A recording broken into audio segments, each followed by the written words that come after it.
কদিন ধরেই ভাবছি যাব যাব, যাওয়ার হয় না। ভালো হয়েছে তুই এসেছিস। বস, পান খাবি? না, তুমিই খাও। শুনলুম নাকি বড় ঠাকুর ফিরেছেন। হ্যাঁ, তোকে বলা হয়নি, কাল সকালে। আমাদের উনিও তো হপ্তাখানেক হলো কলকাতায় গেছেন। চিঠি যায়নি বুঝি? ভাবনায় ভাবনায় পেটের মধ্যে হাত পা দিয়ে যাচ্ছে। বড় ঠাকুর ফিরেছেন শুনেই তাই ছুটে এলুম। আহারে, তাই এরম উস্কো উস্কো চেহারা, চুলও আশ্রাসনি, আলু থালুর চেহারা। আর চুলটা আশ্রে দে। ও দিদি, আমার কাছে লুকিও না। কি লুকোবো? বড় ঠাকুরের সঙ্গে তার দেখা হয়েছিল। হয়েছিল বই কি, ও মা সে কথাটাই বলা হয়নি। কেমন আছেন তিনি? কে, পুলিন ঠাকুরপো? ভালোই আছে। কবে দেখা হয়েছিল বড় ঠাকুরের সঙ্গে? পরশু, পরশুই তো মনে হলো। কোথায় নাকি নেমন্তন্ন ছিল, সেখানে। নেমন্তন্ন? কিসের নেমন্তন্ন? কি জানি, ওদের কারোর বিয়ের নেমন্তন্ন। বিয়ে? কার বিয়ে? ওদের চেনাশোনা কারোর বিয়ে। তোমার ঠাকুরপো কবে ফিরবে কিছু জানতে পেরেছো? শুনলাম তো হপ্তাখানেক বাদে ফিরবেন। পরশু ছিল বিয়ে, কাল গেছে কাল রাত্রে, আজ ফুল সজ্জে। শ্বশুর বাড়িতে অষ্টমঙ্গলা সেরে বাড়ি ফিরতে ফিরতে হপ্তাখানেক তো লাগবেই। কি হলো, কি ভাবছিস সুশীলা?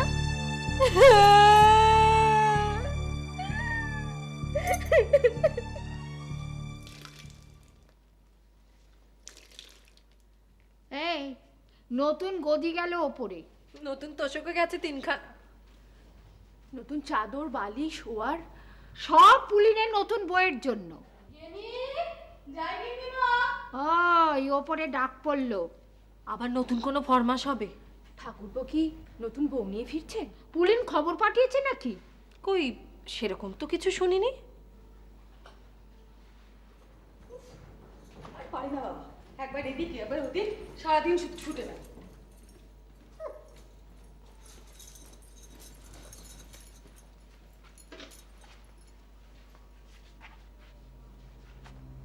নিজের ঘরটা ছেড়ে দিলি ছোট?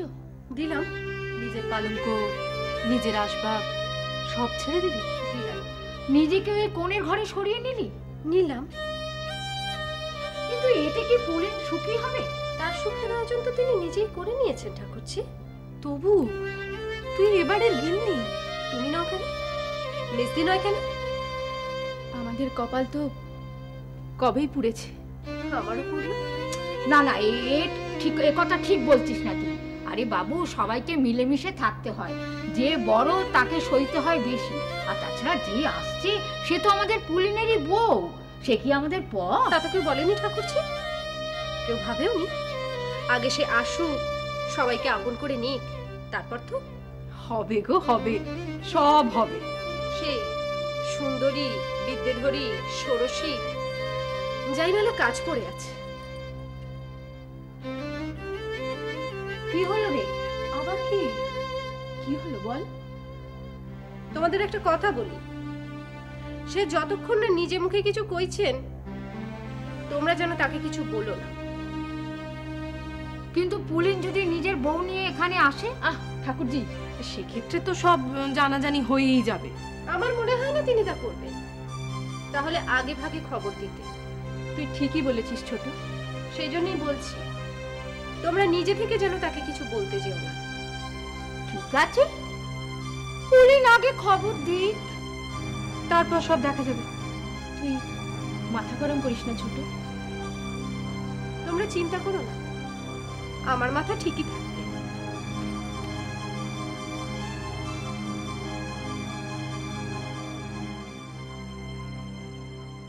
15টা বছর কেটেছে এই ঘরে।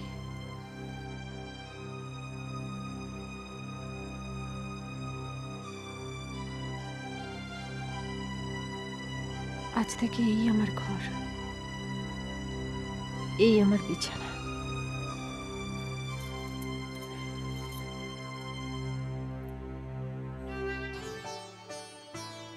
কই গো দিদি, কোথায় গেলে সব? ও মা, ফুলি নেলে? কতদিন বাদে তোকে দেখলুম, কেমন আছিস ভাই? ভালো। এবার ছাড়ো ঠাকুর তোকে, কতটা পথ এলো। জামাকাপড়টা ছাড়তে দাও, হাতটা ধো। আমার ভাই তো আর পালিয়ে যাচ্ছে না। তোর যেমন কথা মেজো, পালাবার কথা কে বলেছে? ফুলিকে আমি একটু বেশি ভালোবাসি, এই দুটো বয়স হয় না। বউঠানরা বড্ড বেশি হিংসুটে, তাই না দিদি? ঠিক বলেছিস। কেমন আছো সব? আছি ভালোই, আমরা তো ভালোই আছি। তুমি এখন ওপরে যাও, ছোট বউ তোমার জন্য অপেক্ষা করছি। হ্যাঁ যাই, গাড়িতেও ভালো ঘুম হয়নি, বড় ক্লান্ত লাগে। যা যা যা যা যা, একটু গড়িয়ে নে ভাই। ও বড়, ও মেজো, বলি রান্না বান্না কি হলো দেখ ওদিকে।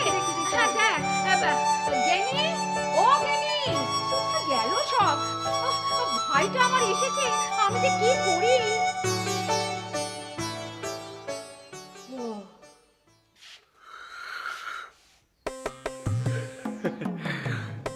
বেলা হয়ে গেল, আসলে গাড়িটা এত লেট করলো। আছো কেমন? এত দেরি হলো যে আসতে?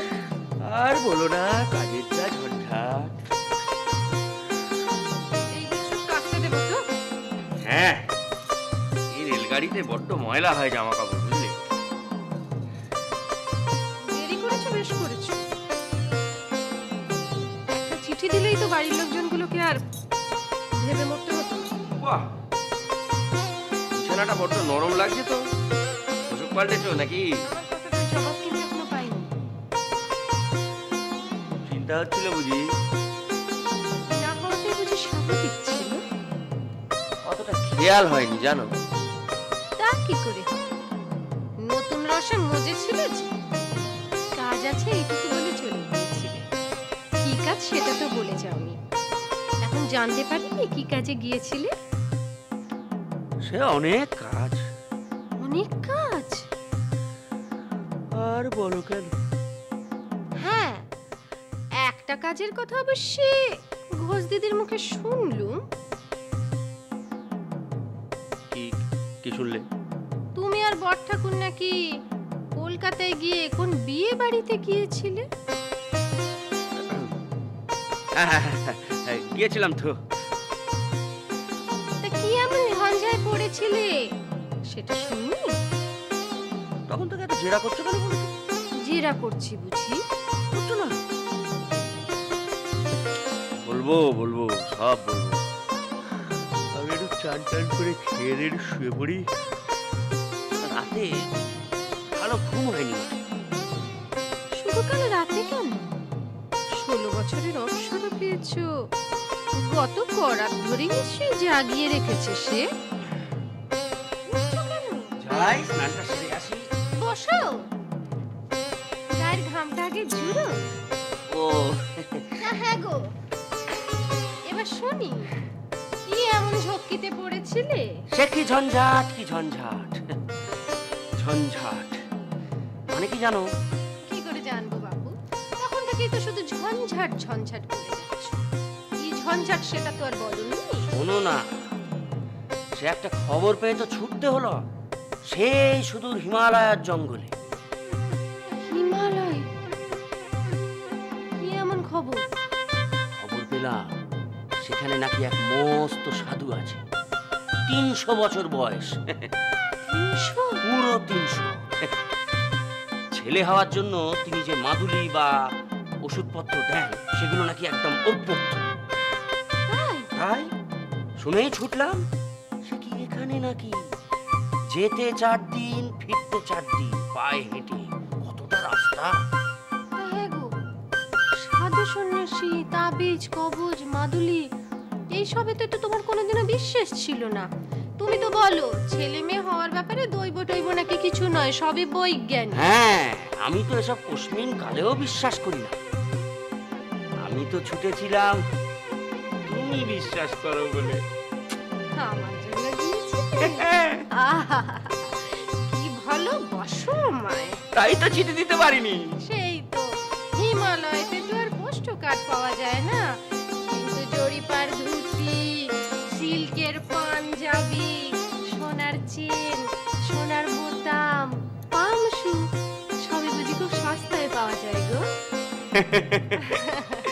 ঢং আর করতে হবে না, যাও, বেলা অনেক হয়েছে, এবার গিয়ে নিয়ে এসে আমায় উদ্ধার করো। তাই যাই। এত বেলা হয়ে গেল, গাড়িটা পুলিন ছেঁচকিটা খেলো না। তেঁতুর ডালটা কি ভালোই না বাস্ত, কিন্তু আজ যে কি হলো। ডালনা, মাছ, অম্বল সবই তো খেলো চেটে পুটে। হ্যাঁ, তা অবশ্য ঠিক, ছোটটাই বরং কিছু খেলো না। বললো না শরীরটা ভালো নেই আজ, নাড়লো চাড়লো সবই, না খেয়ে উঠে গেল। আরে বাবা, মেয়ে মানুষের জান কই মাছের প্রাণ, একবেলা না খেলে মরবে না। মরে যে না সে কি আর আমাদের অজানা? আমরা তো এক বেলাই খাই, তিনজনেই। এক বেলা না খেলে মরে না কেউ, না পুরুষ মানুষ না মেয়ে মানুষ। কথাটা অবশ্য তা নয়, তবে কি? ছোটর মনটা উতলা হয়ে আছে, খুব স্বাভাবিক। থাকবো যে কে সে, না কোনো আভাস না কোনো ইঙ্গিত। আরে বাবা, দেবে দেবে, সময় হলেই দেবে। ততদিন ছোট উতলা হয়ে থাকবে, হয়তো বলবে রাতে। স্বামী স্ত্রীতে কথা তো রাতেই হয়, কথা বন্ধও হয় ওই রাতেই। মেলামেশা ছাড়াছাড়ি সবই তো ওই রাতেই।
এই তবে সেই বিদ্যে ধরি, কেমন ত্রিভঙ্গ হয়ে দাঁড়িয়েছে দেখো, আর কেমন করে হাসছে।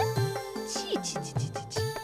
লেখাপড়া শিখলে বুঝি থিয়েটারের মেয়েদের মতো এমন নির্লজ্জ হতে হয়? ছি, গেরস্ত ঘরের মেয়েরা তো ঢং কেন বাপু, মুখে আগুন, মুখে আগুন এমন মেয়ে। চিত্রাঙ্গদার মতো তো সর্বক্ষণ পাশে পাশে থাকতে চেয়েছিলে, এখন সুখী তো তুমি? একদম সোজা বাপের বাড়ি চলে যাও, থাকো তোমার বিদ্যে ধরিকে নিয়ে, সুখে থাকো। সেখানে ভাই ভাজের লাথি খাই, ঝেঁটা খাই, তবু ভালো এখানে থাকো। ছিড়ি দেখো না, থ্যাবড়া না, কুতকুতে চোখ, তাকে আবার কাজ উল্টে মেখে বড় করেছে ভূতের মতো।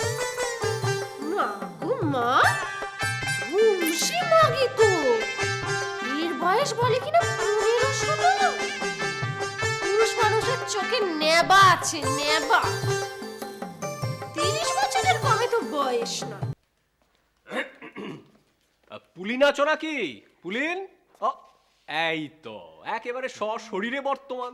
হ্যাঁ, সশরীরে নেহাত অতীত হওয়া যায় না, তাই শরীরটা যতদিন আছে ততদিন বর্তমান। আমি তোমায় বললাম যে আমার যে পাক্কা খবর আছে যে ফিরেছে পুলিন, তুমি তো আমায় বিশ্বাসই করতে চাইছিলে।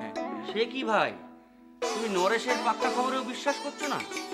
তুমি তোকে কম দিন হলো চিনছো না? আমার বাকি নেই, কিন্তু একটু মুশকিল। কেন কেন, আমি কি গিরগিটি ক্ষণে ক্ষণে রং বদলাই? বদলাও ভাই বদলাও, ক্ষণে ক্ষণে না হলেও রং তুমি বদলাও বলছি। যে রসিকতার কোনো মানে নেই সে রসিকতার রস উপভোগ করতে পারছি না। পাচ্ছ খুব পাচ্ছ। এসে একটি বর্ণচোরা আম। দেখো ভাই, যা বলতে হয় পরিষ্কার করে বলো, নইলে জাস্ট শাটা। সে কি আবার ঝগড়া নাকি? আরে আরে গল্প গল্প আসুন, আসুন, আসুন। এবারে ঝগড়াটা কি নিয়ে? কিছুই আমার বোধগম্য হচ্ছে না, আপনি বরং এদের থেকে শুনুন। কিছুদিন আগেই আমরা পুলিনকে অনেক সাধ্য সাধনা করছিলাম যে ভাই পুলিন, নিঃসন্তান হয়ে থাকাটা তো কোনো কাজের কথা নয়, তা তুমি বরং আরেকবার বিয়ে করো। হ্যাঁ, এমন একটা কথা আমার সাক্ষাতে তোমরা বলেছিলে বটে। কিন্তু পুলিন তো তখন নিজের সিদ্ধান্তে একেবারে অটল, বিয়ে সে আর কিছুতেই করবে না। তার অন্যথা ঘটেছে কিছু? হ্যাঁ, এবার বোধহয় ঘটতে চলেছে। ঘটতে চলেছে মানে? তুমি জানো, আমরা শুধু জানি ঘটকের দুটি তোমার সম্বন্ধে খবর নিচ্ছে। ঘটকের প্রতি পুলিন সম্বন্ধে খবর নিচ্ছে, সে কথা তোমরা জানলে কি? আগে ওই পুলিনের বাড়ির হদিশে আমাদের কাছ থেকেই জেনে নিল কিনা। ও, তাহলে তোমরা তাকে দেখেছো? হ্যাঁ, দেখেছি। তাহলে তো ভালোই হলো। আচ্ছা আচ্ছা, মেয়ে মানুষটা কি খুব বিদ্যুতের চেহারা, নাকি ইয়া বড় বড় নথ, এ দাঁত চিরকুটে হাসে? আপনি চেনেন নাকি নাকি? ও, তাহলে এই মেয়ে মানুষটি আমার বাড়িতে গিয়েছিল। কলকাতা থেকে ফিরে শুনি সে নাকি আমার জন্য এক পাত্রীর সম্বন্ধ নিয়ে আমার বাড়িতে উপস্থিত হয়েছিল। আপনার শুনলে বলেন কি? তাহলে আর বলছি কি? আরে গিন্নিকে তো কিছুতেই বিশ্বাস করাতে পারি না যে এই বয়সে দ্বিতীয়বার বিয়ে করার বিন্দুমাত্র অভিপ্রায় আমার নেই। তো কে শোনে কার কথা? শেষে মঙ্গলচন্দ্রের ঘর ছুঁয়ে দিব্যি টিব্যি গেলে তবে আমি উদ্ধার হব। কি করবো? তবে আমার ল্যাজে একবার সে যখন পা দিয়েছে, আমি তাকে ধরে ফেলবো। তোমরা একটু চোখ কান খুলে দেখো তো, হ্যাঁ, নিশ্চয়ই। তোমরা একটু সাবধানে চলাফেরা করো। না না, আমার কোনো ভয় নেই দাদা, আপনার মতো অভিভাবক যার মাথার উপরে, তার কিছু ভয়। তবুও সাবধানের তো মান নেই।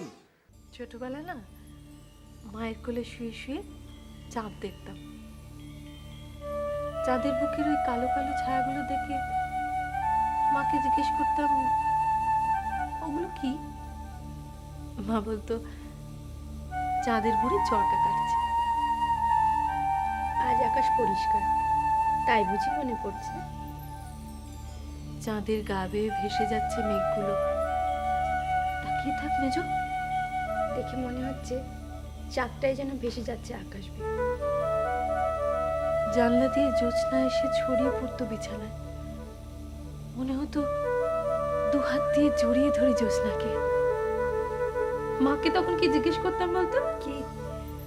মাকে বলতাম, মা দিনের বেলা জ্যোৎস্না থাকে না কেন? মা বলতো, ও মা, তখন যে সূর্যদেবের রাজ্যপাট। এই, কি তখন থেকে দুজনে মিলে বকর বকর করছিস? হ্যাঁ, বলি পুলিন ভালো করে খেয়েছিল তো? খেয়েছিল গো, খেয়েছিল। চেয়ে চিনতে চেটে ফুটে খেয়েছিল তোমার মায়ের পেটের ভাই। কিন্তু এই বেলাও তো খেলো না ছোট।